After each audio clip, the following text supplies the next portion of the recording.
다음은 문제 3번이요. 부가세 신고서. 자, 3번에 1번.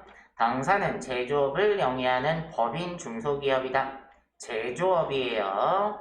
다음의 자료를 이용하여 2020년 2기 확정 10월에서 12월에 의제매입세 공제신고서를 작성하시오. 단, 의제매입세 공제 대상이 되는 거래는 다음 거래뿐이며 불러오는 자료는 무시하고 직접 입력한다. 밑에 매입 자료 보니까 부천농산이라는 사업자로부터 계산서를 받고 물건을 사온 게 있고요. 농산물. 홍상진, 농민으로부터 직접 매입한 게 하나 있네요. 자, 근데 농민으로부터 직접 매입을 하는 경우에는 제조업의 경우에만 공제 대상이 된다고 그랬어요. 음식점의 경우는 농민으로부터 직접 매입한 건 공제를 받을 수가 없지만 제조업의 경우에는 공제가 가능하다 그랬네요. 그 다음에 2번에 추가 자료 보시면 2기 예정 과세 표준이랑 2기 확정 과세 표준이 나와 있어요. 지금 확정 신고 기간이라서 의제 매입세액을 뭐 하라는 얘기예요? 한도 계산해야 된다 이 뜻이죠. 자, 그러면 입력을 해볼까요? 자, 부가가치에 가셔서 의제 매입세액 공제신고서 클릭하시고 날짜는 10월에서 12월. 자, 공급자는 첫 번째 부천농산이죠. 부천농산으로부터 언제 매입했어요? 취득일자는 2020년 10월 9일. 구분은 증빙이 계산서가 있었죠? 계산서 선택하시고 물품은 농산물 쓰시고 수량은 100kg, 금액은 1억 2천이네요. 자, 공제율은 몇 분의 몇이죠? 제조업, 중소제조업이니까 104분의 4예요. 자, 일반 기업의 경우에는 102분의 2, 음식점 법인은 106분의 6. 그러니까 지금은 2번 104분의 4 이렇게 입력을 하나 하시고, 자, 그 다음에 부천농산에서는 더 산 게 없으니까 요 밑에 입력하시면 안 되고, 자, 왼쪽으로 넘어가셔서 여기에서 홍상진이죠. 홍상진. 농민으로부터 직접 매입한 거 2020년 11월 12일이고요. 구분은 농어민 매입이죠. 그래서 3번 선택하시고 야채 수량은 50, 매입가액은 500만원, 공제율은 똑같이 104분의 4 해주시면 되겠네요. 자, 지금 확정신고 기간이니까 밑에 정산을 해야 되겠죠. 한도 계산해야 돼요. 과세표준 예정분에다가 1억 4천, 아이고, 1억 4천, 확정분에다가 1억 8천, 그럼 한도가 1억 2,800인데 단기에 매입한 게 1억 2,500이네요. 자, 근데 추가 자료 맨 마지막에 보시면 이게 예정신고 7월에서 9월까지는 면세 품목에 대한 매입이 없어 의제 매입세 공제를 받지 않았다 그랬으니까 이미 공제받은 금액이 없죠. 요렇게까지 입력을 하시면 되겠네요. 다음 2번 갈게요. 자, 2020년 1기 예정 부가가치세 신고 시 다음에 내용이 누락되었다. 2020년 1기 확정 부가가치세 신고 시 예정 신고 누락분을 모두 반영하여 신고서를 작성하시오. 단 부당 과소 신고가 아니며 예정 신고 누락과 관련된 가산세 계산 시 미납일수는 90일이고 전자신고세액 공제는 적용하지 않기로 하며 예정신고 누락분에 대해서는 부가가치세 신고서에 직접 반영하시오. 자, 이 문제는 확정건은 안 나와 있는 상태고 예정 누락분만 나와 있는 형태네요. 자, 그럼 부가세 신고서 가볼게요. 부가세 신고서 1기 확정이니까 4월에서 6월로 하시고 지금 밑에 나와 있는 내용들은 전부 다 예정신고 누락분이에요. 자, 첫 번째 매출 자료에 당사의 제품을 주 태용무역에 매출하고 구매 확인서를 정상적으로 발급받아 영세율 전자세금 계산서 한 건 공급가액이 600만원 부가세 0이고요. 정상적으로 발급 전송했는데 누락을 시켰다는 얘기죠. 자, 그럼 매출에 예정신고 누락분 영세율 세금계산서죠? 그러면 몇 번? 35번에다가 금액은 600만원 쓰시고요. 두 번째, 당사에서 사용하던 트럭을 주 한우에 매각하고 전자기계 세금계산서 한 건, 공급가액 1000만원에 부가세 100만원을 정상적으로 발급하고 전송은 했지만 누락했다는 얘기죠. 그러면 매출의 예정신고 누락분 세금계산서니까 33번에다가 1000만원에 100만원 입력하시고, 다음 세 번째, 당사의 제품 440만원 부가세 포함을 비사업자에게 신용카드 매출존표를 발행하고 매출했대요. 자, 그러면 매출의 예정신고 누락분 카드죠. 자, 예정신고 누락분은 세금계산서 아니면 기타라고 했으니까 카드는 기타에다가 400에 40만원을 쓰시면 되겠네요.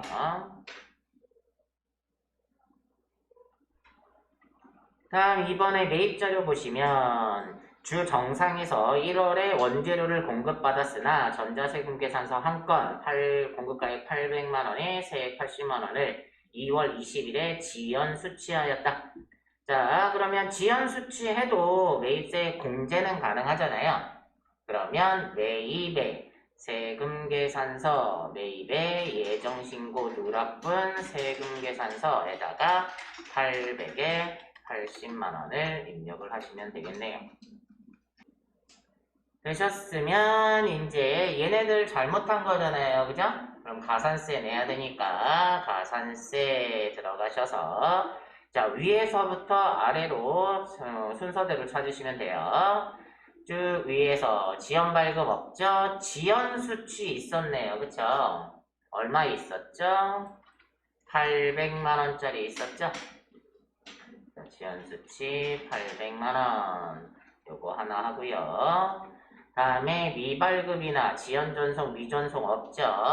그 다음에 전자세금계산서니까 제출불성실, 지연 제출 없고 신고 안 한 금액 있나요? 자, 여기 신고불성실은 세금을 신고 안 한 내역이라고 그랬어요. 그죠? 그러면 얼마죠? 확인을 한번 다시 볼까요? 자, 100만원, 140만원을 신고를 누락한 거예요. 그쵸? 근데 정상적으로 신고를 했다면 80만원도 공제를 받았겠죠. 그러면 실제로 신고 안 한 금액은 얼마라는 거예요? 60만원만 신고 안 한 거예요.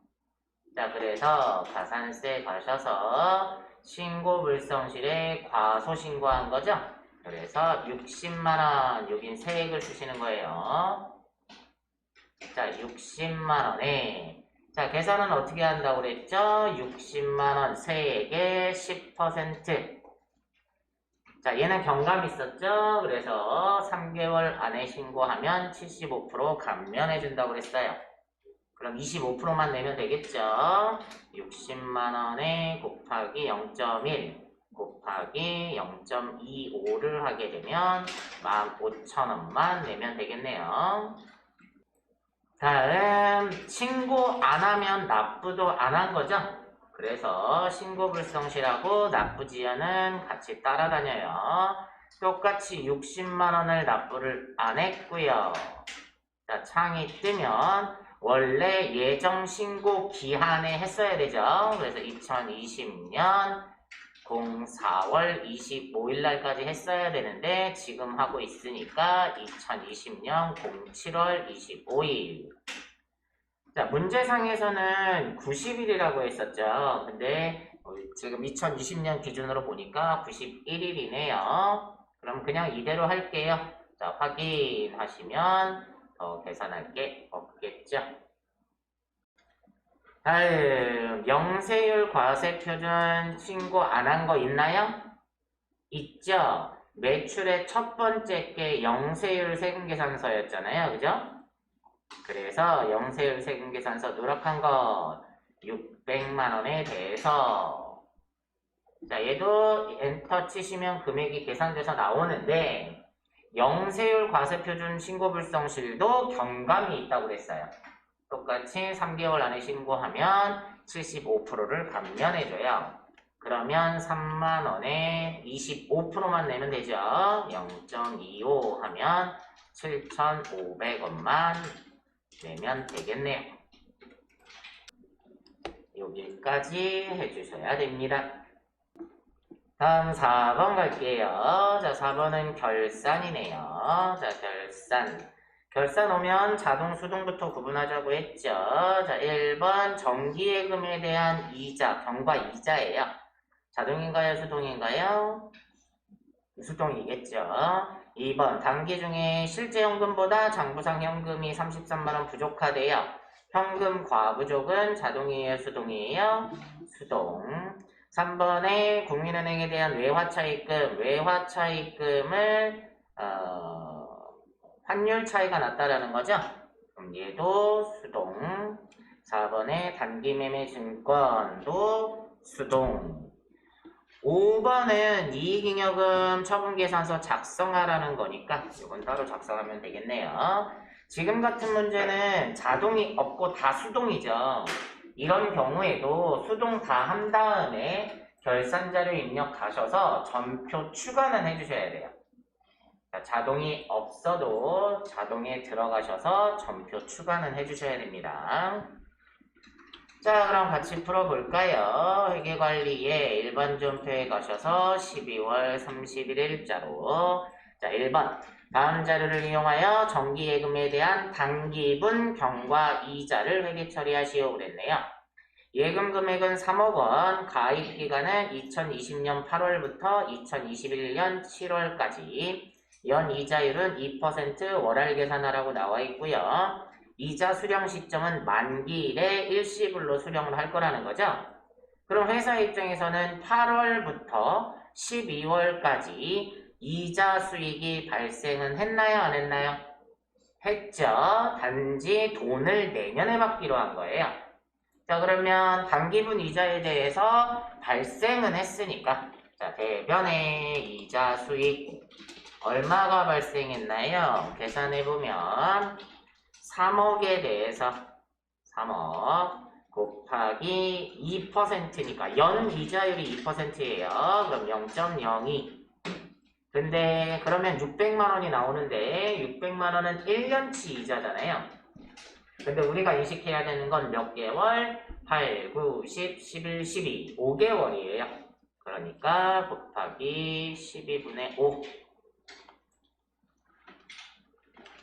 그러면 단기분 5개월치 이자 수익은 250만 원이 되고요. 얘는 내년에 받기로 했으니까 아직 못 받았다. 그래서 미수 수익으로 해주시면 되겠죠.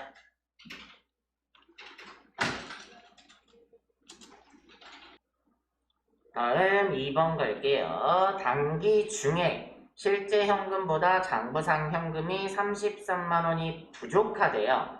장부상 현금이 부족하다는 얘기는 실제 현금이 더 많다는 얘기고 그럼 현금이 들어왔는데 원인을 못 찾아서 현금 과부족으로 했다는 거예요. 자, 그 금액 중 3만 원은 현재까지 원인을 알 수 없으며 나머지 금액은 휴림에 대한 선수금으로 밝혀졌대요. 자, 그러면 실제 현금이 더 많았다는 얘기니까 현금 과부족이 어느 변에 있어요? 대변에 있겠죠? 그러면 차변으로 없애주면 돼요. 현금 과부족 차변으로 33만원. 근데 3만원은 결산일까지 원인을 못 찾았으니까 자비입으로 하시면 되고 3만원. 그리고 30만원은 휴림에 대한 선수금이라고 알려줬네요. 그러면 대변에 선수금, 거래처 걸어주셔야 되니까 휴림 이렇게 처리를 해주셔야 됩니다. 다음 3번 갈게요. 국민은행에 대한 외화차입금 500만원 5,000달러예요. 그러면 빌렸을 당시에 달러당 환율이 1,000원이었단 얘긴데, 자, 이게 단기 차입금으로 계상되어 있다. 단기말 현재 적용 환율이 1달러당 900원이네요. 그러면 빚이 줄었죠? 자, 그러면 차변으로 단기 차입금 누구네 거? 국민은행 거. 얼마가 줄었어요? 100원씩 5,000달러. 그러면 50만 원이 줄었네요. 얘가 줄어든 이유는 뭐죠? 환율 차이로 인해서 빚이 줄었으니까 이익이겠죠? 그래서 대변의 외화 환산이익이에요. 50만원 이렇게 해주시면 되겠네요. 다음 4번 볼까요? 단기말 현재 보유하고 있는 단기매매증권의 내역은 다음과 같다. 2019년 1월 30일 날 1000주를 썼대요. 그런데 전기 말에 주당 시가가 10만원이래요. 그럼 전기 말에는 알아서 회계 처리했겠죠? 단기 말에 시가를 봤더니 11만 5천원이에요. 그러면 15,000원이 늘었죠? 몇 주에 대해서? 1000주에 대해서.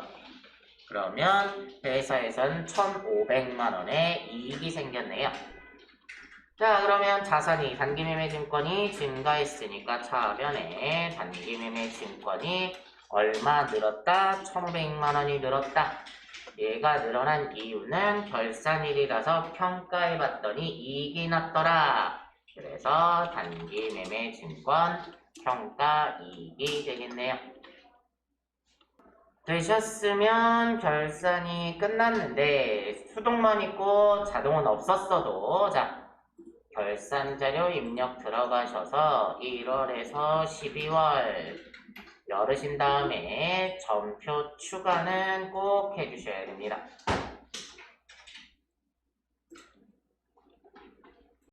되셨으면 5번은 잉여금 처분 명세를 이익잉여금 처분계산서에 반영하래요. 자, 그러면 결산 재무제표에 이익잉여금 처분계산서 열으셔서, 자, 여기 저장된 데이터를 불러오시겠습니까? 하면 아니요 하셔야 돼요. 아니요 하시고, 지금 단기 처분 예정일은 2021년 02월 25일로 하시면 되고, 전기 처분 확정일은 2020년 02월 25일이에요. 자, 나와 있는 그대로만 써주시면 돼요. 첫 번째 항목이 사업 확장 적립금이죠. 그럼 사업 확장 적립금에다가 500만원 쓰시고, 현금 배당, 여기요. 현금 배당에다가 2천만원 쓰시고요. 주식 배당에다가 1,000만원 쓰시면 되고, 그 다음에 밑에 회사는 금전 배당액의 10%를 이익준비금으로 설정해야 된다. 다 알려줬네요. 그래서 이익준비금에 현금 배당 2천만원이죠. 2천만원의 10%니까 200만원은 이익준비금으로 적립을 해야 된다. 입력이 끝나시면 얘도 전표 추가는 해주셔야 된다고 그랬어요. 확인. 여기까지 해주셔야 되겠네요.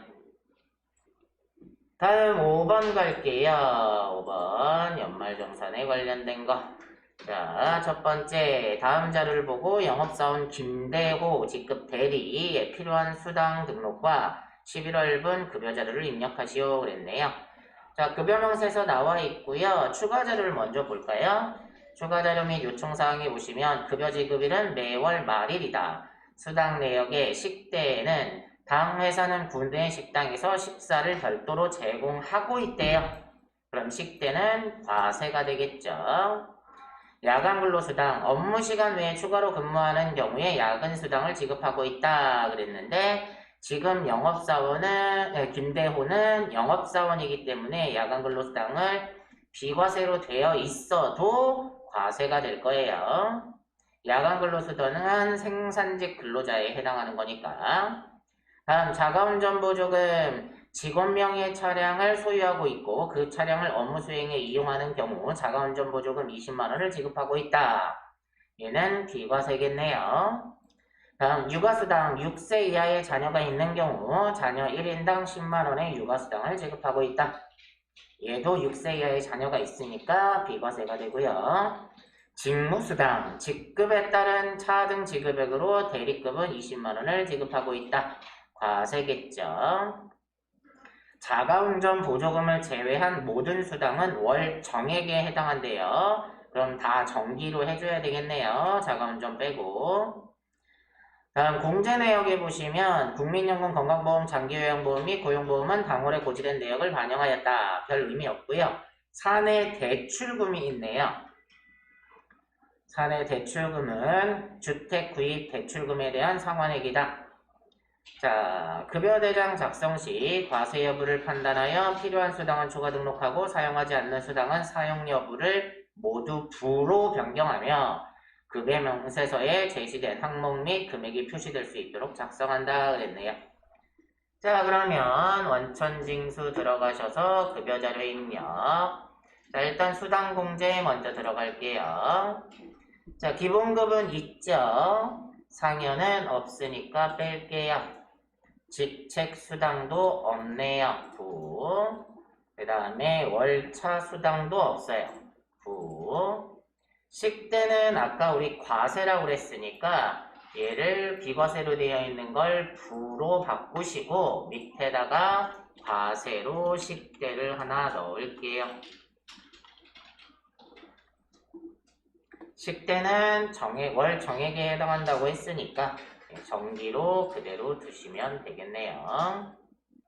다음에 자가운전 보조금 비과세 맞죠? 그대로 두시면 되고 야간 근로수당도 비과세로 그냥 두셔도 돼요. 근데 얘도 월 정액이라고 그랬으니까 정기로 바꾸세요. 야간 근로수당. 다음 육아수당 하나 넣어줘야 되겠네요. 자, 비과세로 육아수당 F2번 누르셔서 육아수당 찾으시고 얘도 월 정액이니까 정기.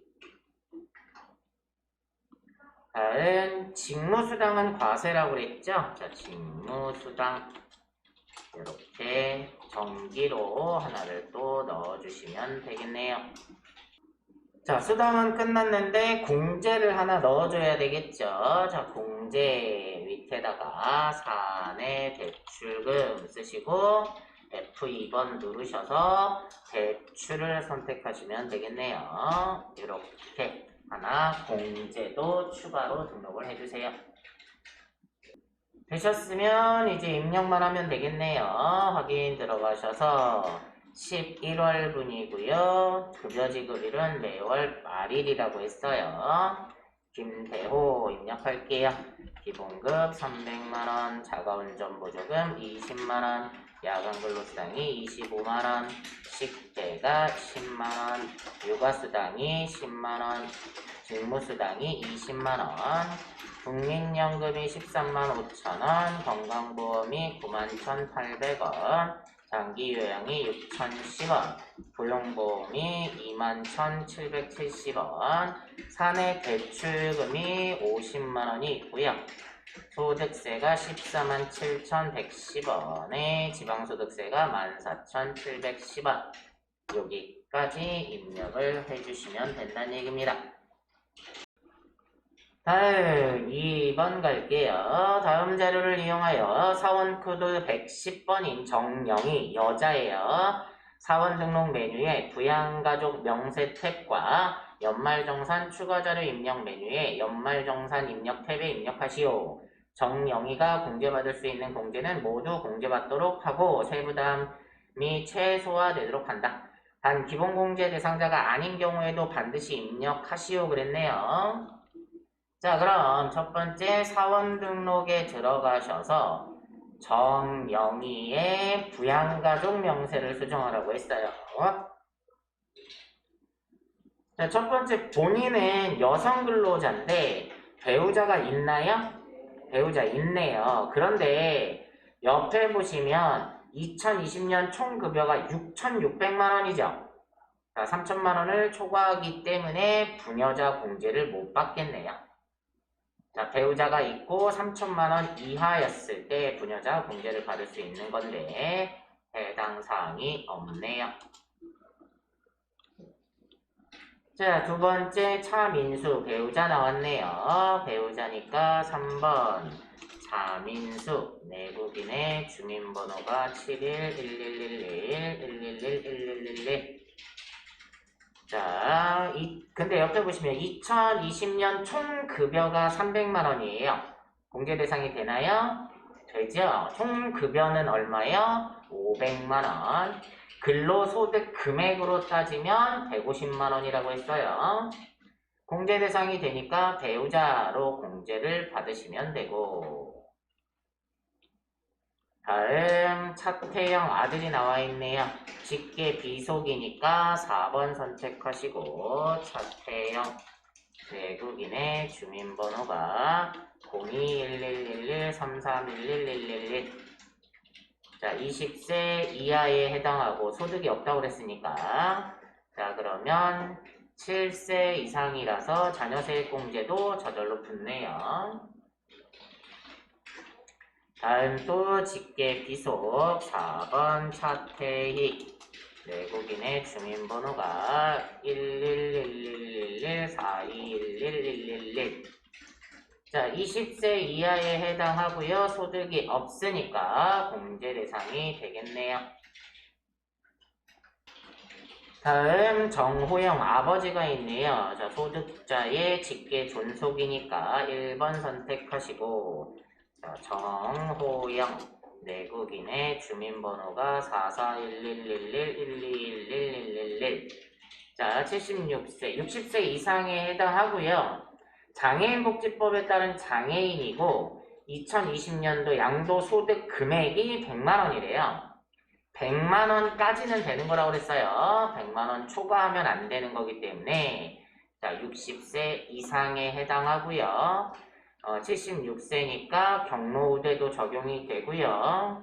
장애인복지법에 의한 장애인이니까 이게 1번 장애인도 선택을 해 주셔야 됩니다. 여기까지 해주시고요. 다음 차민영 신우이가 있네요. 형제자매에 해당하죠. 6번 차민영 내국인의 주민번호가 7511112222. 자, 일단 형제자매는 20세 이하 60세 이상만 된다고 했어요. 소득이 없지만 나이 제한에 걸렸어요. 그래서 공제 대상이 안 되겠네요. 그래서 9로 두시면 됩니다. 자, 여기까지 되셨으면 자, 연말정산 갈게요.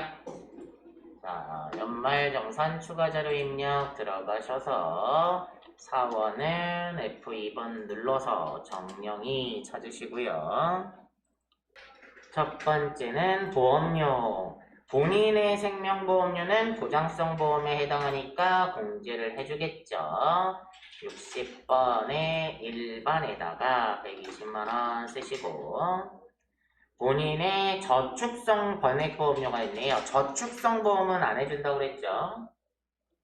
다음 세 번째 아버지 정호영의 장애인 전용 보장성 보험. 자, 아버지가 기본공제 대상자가 되니까 공제를 해주겠네요. 그래서 여기 보장성 보험 장애인에다가 150만원 쓰시면 되고요. 다음 의료비 갈게요. 의료비는 나이 제한, 소득 제한이 없다고 그랬어요.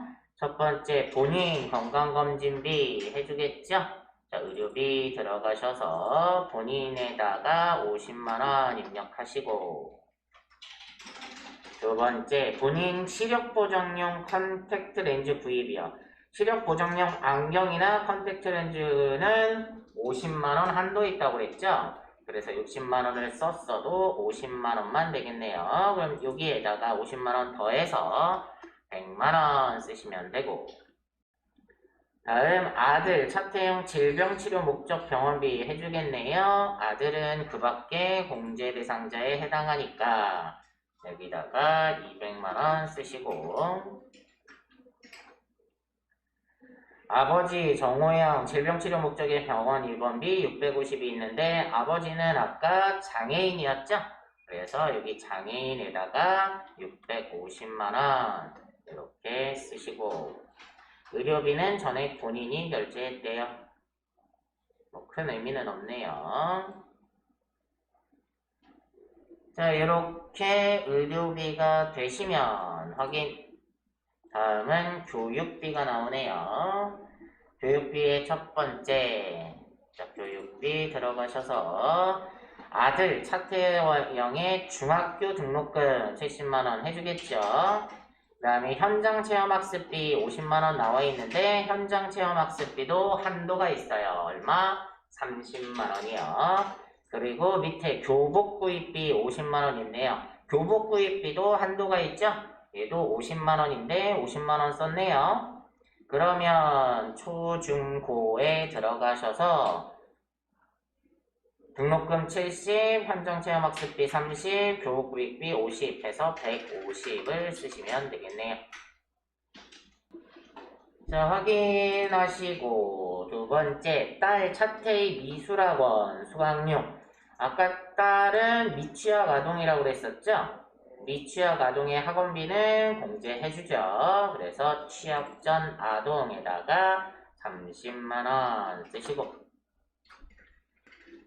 자, 확인. 다음에 아버지 방송통신대학 수업료가 있네요. 직계 존속의 교육비는 공제 대상이 아니죠.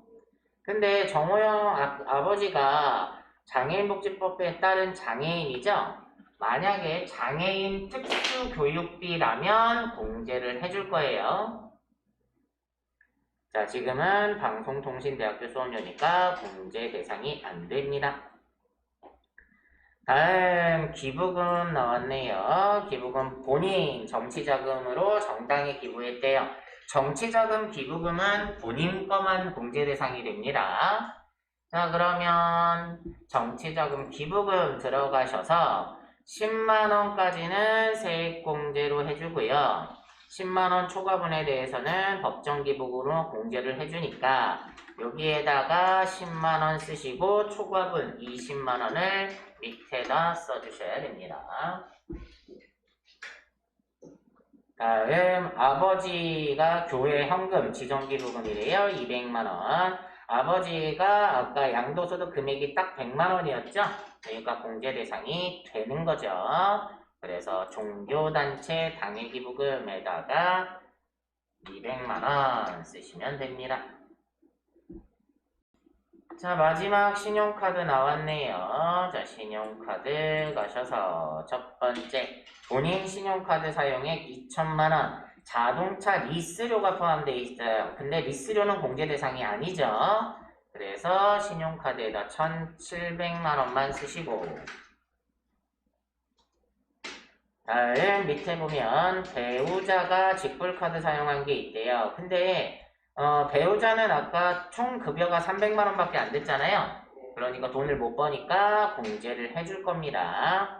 그래서 직불카드 1,500만원인데 전통시장 사용액이 500만원 포함되어 있대요. 그러면 직불카드에다가는 1,000만원만 해주시고 전통시장에 가셔서 500만원 입력을 해주셔야 되고요. 다음 마지막 시누이가 현금 영수증 사용한 게 있대요. 형제 자매가 카드 쓴 건 공제 대상이 안 됩니다. 그래서 여기까지 입력을 하시면 되겠네요.